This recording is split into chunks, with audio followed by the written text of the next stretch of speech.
O que acontece se alguém tem uma dívida e não paga? Ou ainda se está sendo acusado de desviar recursos? Sabe que a Justiça pode determinar o bloqueio de bens, tanto de pessoa física quanto jurídica. Como e quando isso pode acontecer é o que você vai saber a partir de agora, no nosso programa, que está começando.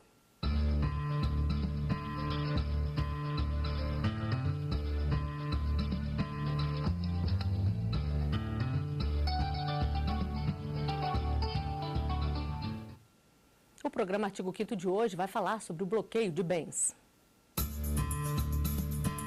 A Constituição determina que ninguém pode ser privado da liberdade ou de seus bens sem o devido processo legal. Para falar sobre o bloqueio de bens, eu converso com o juiz Aragonê Nunes Fernandes, da primeira vara de Fazenda Pública do TJDFT, e com o advogado e professor Paulo Sérgio Pereira da Silva, que atua na área de processo civil. Sejam bem-vindos ao Artigo 5º. Doutor Paulo Sérgio, gostaria que o senhor começasse explicando para a gente qual é a diferença entre arresto, sequestro, penhora e bloqueio de bens. Bom, vamos começar pelo último então, né? Bloqueio de bens é uma expressão genérica, da qual você pode pegar as espécies aí, então, começando com o que você falou sobre a questão do arresto. O arresto de bens é uma medida que acontece dentro de um processo de execução, onde a pessoa, por dever alguma importância a outra, normalmente essa importância é identificada num título executivo, como um cheque, por exemplo, que não foi pago. O credor, se interessando em receber o valor, que certamente vai se interessar, ao propor a execução, o juiz determinará que seja feita a citação do devedor para pagamento.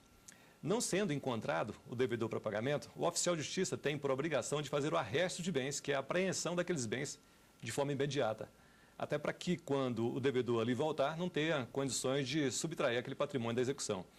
Já a penhora é um momento posterior à citação desse mesmo devedor, após ultrapassar o prazo que ele tem para pagamento. Em não sendo feito o pagamento, aquele bem que foi arrestado, ele se transforma em penhora, a partir de então podendo ser levado a leilão, por exemplo, para poder extrair o dinheiro. Finalmente, o sequestro é aquela medida que visa, em duas situações, nós temos aí a execução contra a Fazenda Pública, a execução contra o município, a execução contra a União, contra o Estado, naquelas dívidas consideradas de pequeno valor, que uma vez não sendo paga, após 60 dias é determinado o sequestro de dinheiro na conta daquela pessoa jurídica.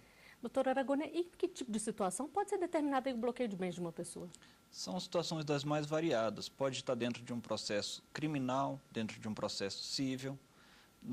A Constituição Federal, quando fala que ninguém será privado de sua liberdade nem de seus bens, na verdade, ali está o devido processo legal, aplicado a todos os ramos do direito. Pode estar dentro de uma execução contra a Fazenda Pública, como o professor bem falou, assim como sai da Fazenda Pública, vai para a esfera criminal, vai para a esfera civil, em casos dos mais variados, ação de improbidade administrativa pode ensejar, também casos de corrupção, como nós temos vivenciado nos dias atuais. Bom, e você sabia que fotos postadas em redes sociais podem servir de provas em um processo? Em Brasília, essa possibilidade levou a Justiça a tomar uma decisão curiosa. Como o noivo estava devendo, a lista de presentes de casamento foi bloqueada. Quando uma pessoa tem uma dívida e alega não ter como pagar, a penhora de bens é um dos meios usados para garantir o pagamento. Mas quando não tem bens registrados no nome, fica difícil de determinar o pagamento da dívida. Mas o novo Código do Processo Civil possibilita a cobrança pelo que a pessoa mostra nas redes sociais. O novo CPC ele trouxe a possibilidade de que tanto o credor quanto o magistrado possam procurar meios por outras ferramentas. Ele não diz claramente quais são as outras ferramentas, mas infere-se muito claramente aí que talvez a principal delas vai se consolidar como sendo a internet e as redes sociais que são hoje amplamente trabalhadas aí por quase todo mundo, né? E justamente com base em postagens em rede social, a lista de presentes de um casal de noivos aqui em Brasília foi bloqueada pela Justiça. O entendimento do juiz é que pela festa luxuosa, o noivo, que é réu de um processo criminal e deve há mais de 8 anos indenização no valor de R$1.300.000, a família de vítima de acidente de trânsito deveria ter os presentes confiscados. As fotos postadas pelos noivos da festa para cerca de 600 pessoas em uma fazenda no interior de Goiás foram usadas como argumento para a decisão. A lista de presentes no valor de R$31 mil foi bloqueada para garantir parte do pagamento da dívida indenizatória do noivo, que alegava não ter dinheiro para pagar.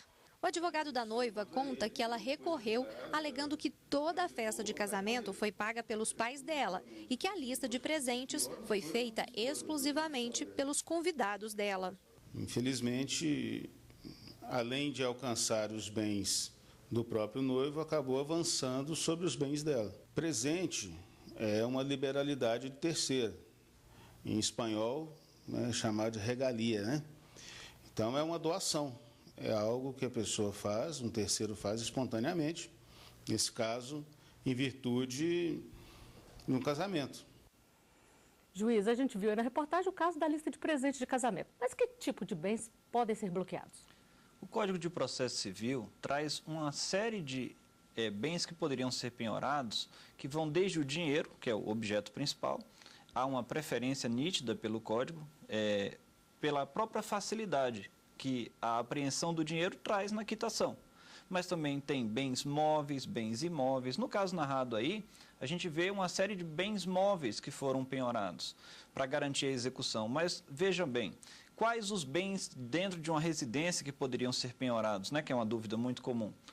O Código de Processo Civil atual, ele tenta corrigir uma distorção do Código anterior, especificando que seriam aqueles bens necessários, aquilo que é garantido para um padrão de vida médio. Porque, a depender das circunstâncias, a gente não pode falar em manutenção do padrão de vida do devedor, porque é natural que, quando a gente deva alguma coisa, fazendo a quitação, nosso padrão de vida tenda a diminuir. Na situação narrada, por exemplo, havia uma dívida de mais de 8 anos e um volume de dinheiro bem considerável a ser pago. Até perto do valor dos presentes, né, orçados em 31 mil, ficaria pequeno. Mas, quando a gente vê uma televisão, uma geladeira, isso seria penhorável? A princípio, como tudo no direito, a resposta depende. Depende do caso. Uma única televisão dentro de uma residência é natural que a gente não penhore. Agora, se a gente tem televisões, a gente sabe que tem valores estratosféricos, né, para alguns eletrodomésticos, e são múltiplas as televisões dentro de uma residência, não haveria problema na penhora nesse caso. Agora, doutor Paulo Sérgio, a gente vê muito também, não no caso de presente de casamento, mas em bens imóveis, por exemplo, que a pessoa passa para o nome de terceiros. O que pode acontecer nesse caso? Se alguém passa os bens deles para outras pessoas para não ter esses bens bloqueados? Esse passar os bens para nome de terceiro, essa é a primeira ferramenta que o devedor de má-fé procura fazer para poder se subtrair da execução. Aí depende também, né? Depende, porque se essa transferência foi feita antes de ele ser citado para o processo, nós temos uma figura chamada de fraude contra credores, que pode ser anulada por meio de uma ação específica, uma ação que em direito se batizou de ação pauliana.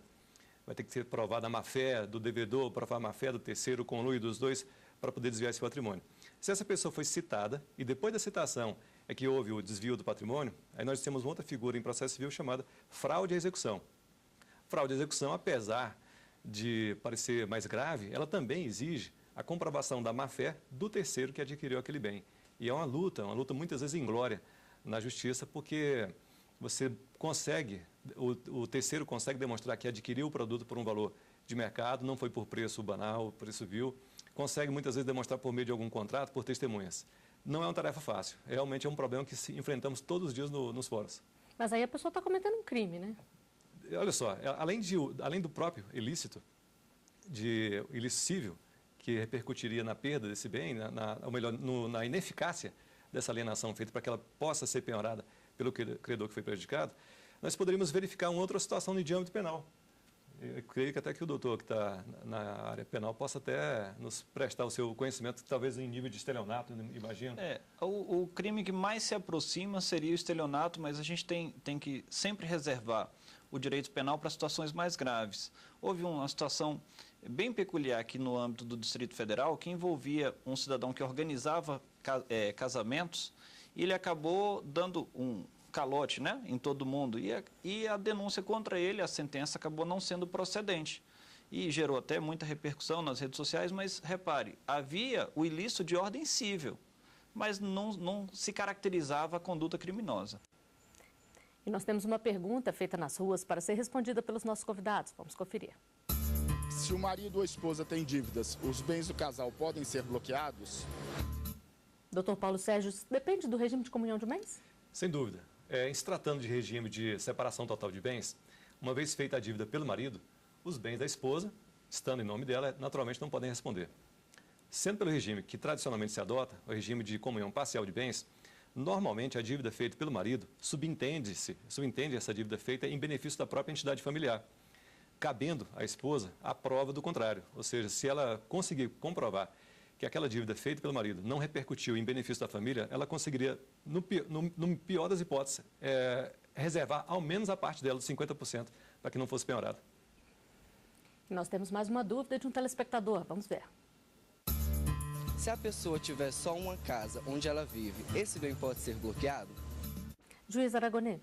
A Lei 8.009, do ano de 90, traz hipóteses excepcionais da possibilidade de penhora do bem de família. Então, ainda que a pessoa tenha apenas um imóvel, esse imóvel pode sim ser penhorado. A situação mais corriqueira e mais falada, inclusive na prática, é a situação da penhora do bem de família do fiador.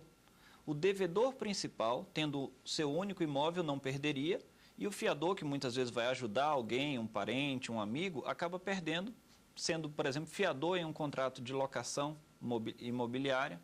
Há outras hipóteses também, como, por exemplo, dívidas inerentes ao próprio imóvel, como a parte do sistema financeiro da habitação, dívidas condominiais, mas sempre aquela ideia de resguardar, dentro do possível, a moradia de alguém. Até porque o direito social de moradia, previsto no artigo 6º da Constituição, deve ser observado. O julgamento que o Supremo Tribunal Federal legitimou a penhora do bem de família do fiador é até hoje muito comentado, porque, de um lado, havia a necessidade de resguardar todo o sistema imobiliário. A locação de imóveis movimenta a economia nacional. E a gente também tem que lembrar que quem se designa a ser fiador fez isso de forma voluntária, se sujeitando à previsão legal. Existe um prazo máximo para que um bem fique bloqueado? Veja bem, o princípio da razoável duração do processo, que está inscrito na Constituição, inclusive no artigo 5º, ele se espraia em todas as situações do direito. Quando, por exemplo, eu tenho um veículo que está penhorado, e aquele veículo vai sofrer a deterioração normal, com o passar do ano, perde o tempo, perde o valor de venda.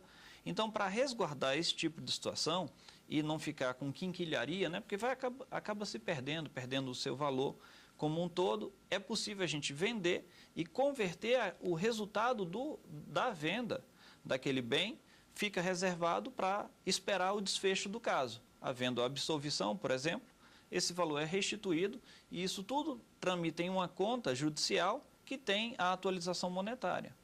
Doutor Paulo Sérgio, só para a gente encerrar esse bloco aqui, se o bem não é vendido, como o juiz falou aqui, quem é que fica responsável pela guarda dele? Bom, o próprio Código de Processo Civil estabelece que quem é o responsável pela guarda do bem é o chamado depositário. Depositário, muitas vezes nomeado pelo próprio juiz, depositário judicial. E quando não tem aquele depositário judicial, que seria a escolha do magistrado, o próprio credor, via de regra, é quem fica responsável pela guarda do bem. E, excepcionalmente, esse bem passa para as mãos do devedor na condição depositária. E já não precisa nem comentar por quê também, né? Porque você já está devendo, vai ficar em poder do patrimônio, que vai ser responsável para poder pagar a dívida. A tentativa é muito forte de haver um desvio. Então, em último caso, esse depositário seria o próprio devedor. E o depositário responde se houver algum dano ali àquele bem? Olha só, sim, sem dúvida. Pelo aspecto civil, ele é responsável a indenizar o valor que foi perdido. Agora, o que aconteceu depois da súmula 25, a súmula vinculante 25 do Supremo Tribunal Federal, é que esse depositário não pode mais ser preso. Então, nós tínhamos uma ferramenta muito eficaz, que era de incumbir, na regra passada, o devedor como depositário. Se ele desviasse o patrimônio, se ele subtraísse o patrimônio, o juiz poderia decretar a prisão dele até que ele aparecesse com o bem de volta. O que acontece hoje? Preso pelo próprio juiz da execução não vai ser. Ele poderia responder pelo crime de desvio desse patrimônio, mas seria um processo um pouco mais longo, não imediatamente. Bom, nós vamos a um rápido intervalo. Artigo 5º, volta já.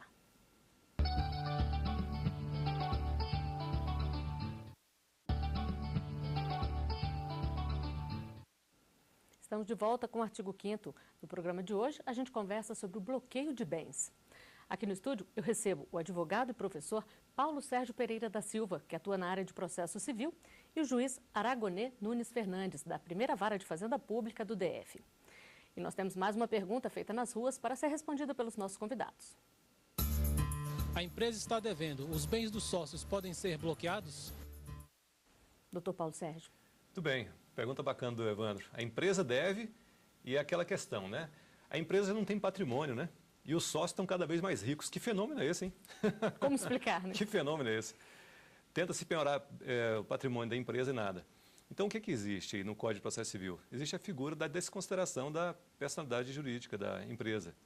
Então, essa cortina de proteção que a empresa tem, ela pode ser desfeita quando atendidos determinados requisitos legais, que normalmente não são fáceis também de serem localizados. Má administração, a questão da própria má-fé dos sócios, no sentido de quererem fazer com que a empresa sirva de fachada para que faça os negócios e dê o prejuízo no mercado, e esse dinheiro que foi absorvido no mercado passe para a conta pessoal do sócio. Mas existe, a ferramenta existe, ela é bem prevista, inclusive, no Código de Defesa do Consumidor, com mais facilidade, e é possível, sim, atingir. Agora, claro, isso depende de estudo de caso a caso para que se veja a real possibilidade. Doutor Aragonê, como determinar a responsabilidade de cada um dos sócios para se bloquear os bens deles? A gente tem que primeiro entender quem é o responsável pela administração da empresa, quem praticou os atos que agora estão ensejando a desconsideração da personalidade jurídica e, em última análise, ver o capital social de cada um deles, o que cada um integralizou dentro da sociedade. A responsabilidade tem que tentar, dentro das possibilidades, é claro, ir a fundo naquele sócio mais responsável pela conduta. Aquela ideia de que a pena não passa da pessoa do condenado, tem que ser trazida também para o ambiente do processo civil, no ambiente trabalhista, por exemplo, a desconsideração da personalidade jurídica muitas vezes é aplicada dentro do direito do trabalho. E, assim como o professor falou, o grande dificultador é que a gente muitas vezes está lidando com as pessoas que estão dolosamente ocultando o patrimônio. Porque a identificação seria mais fácil se as pessoas facilitassem, mas a gente tem que partir da premissa de que muitas vezes são pessoas que já vêm engendrando golpes e estão preparadas para ocultar o seu patrimônio. E funcionários de alto escalão que participam ali da empresa também podem ter os bens bloqueados? A depender do cargo em que ocupem. Na verdade, não precisa ser só o dono da empresa. O administrador, a depender da sua responsabilidade dentro da organização, sim. Doutor Paulo Sérgio, e qual é a diferença aí entre o bloqueio de bens de pessoa física para pessoa jurídica? Bom, vamos lá. A questão do bloqueio de bens da pessoa física e da pessoa jurídica. Nós partimos para a questão seguinte: quem deve? Se deve a pessoa física, os bens da pessoa física é que respondem, né? O João deve uma concessionária porque comprou um carro e não pagou. Ok, então a concessionária certamente irá ingressar com ação contra ele e no futuro irá tentar fazer a penhora de bens do João. A empresa X, fabricante de cimento, está devendo determinada importância. Então, certamente, o patrimônio da empresa X vai responder pela dívida. Agora, quando você pergunta se por trás da empresa tem um sócio e esse sócio está se beneficiando da falcatrua que a empresa está cometendo para poder ele se enriquecer cada vez mais, aí sim entra essa questão da desconsideração da personalidade jurídica. Então, é isso. Então, dependendo da situação, quem deve, né? Quem deve é quem tem que pagar. Muitas vezes, os bens de terceiros podem ser atingidos, sim. Aí tem que se verificar que tipo de situação para poder nós conseguirmos enquadrar esses terceiros na relação processual. Bom, vamos à última pergunta feita nas ruas para ser respondida pelos nossos convidados. Quando uma pessoa está sendo investigada por corrupção, os bens sempre estão bloqueados? Doutor Aragonê. As medidas de bloqueio de bens, de quebra de sigilo, de prisão, são sempre excepcionais. A ideia em um Estado democrático de direito como o que vivemos é a liberdade, é a intimidade, é o respeito à propriedade de cada um. Então, todas essas medidas de exceção devem ser tomadas em um caso concreto, de forma excepcional, como assim dizer, e baseadas num juízo de necessidade com a fundamentação concreta. Quando a gente vê esses escândalos que assolam a nossa sociedade, que tomam conta do noticiário, tudo isso a gente tem que se colocar no lugar do outro. Que a pessoa pode, sim, não ter relação direta com aquela situação, e ser responsabilizado porque a pecha de criminoso, a pecha de corrupto, né, por assim dizer, depois demora muito tempo a se desfazer. E pior do que isso, às vezes o resultado é irreversível para uma sociedade, para uma empresa que conta com muitos funcionários, acaba gerando um problema social de grande monta. Bom, e você, acha que é certo bloquear os bens de uma pessoa que está sendo investigada por corrupção? Vamos conferir as opiniões. Até o meio de provar que não foi corrompido aqueles valores que estão na conta, o eventual seria bloqueado mesmo. Até mesmo para provar que não desviou nada. Sendo investigado, ele devia tomar era tudo. Se tivesse 10 apartamentos, entregava só um, então fica só com um, porque não tem a renda que ele ganha mensal não é para estar desse jeito. Pelo tempo que ele exerce a função deles, se eles não comprovar que realmente aquele benefício foi através do salário deles ou de alguma empresa que ele tinha, com certeza tem que ser bloqueado, tem que ser devolvido à nação. Se está sendo investigado por corrupção, né? Então, de fato, alguma coisa deve ter aí por trás, ou pelo menos suspeito. Aí bloqueado para investigação. Posteriormente, se confirmar, né?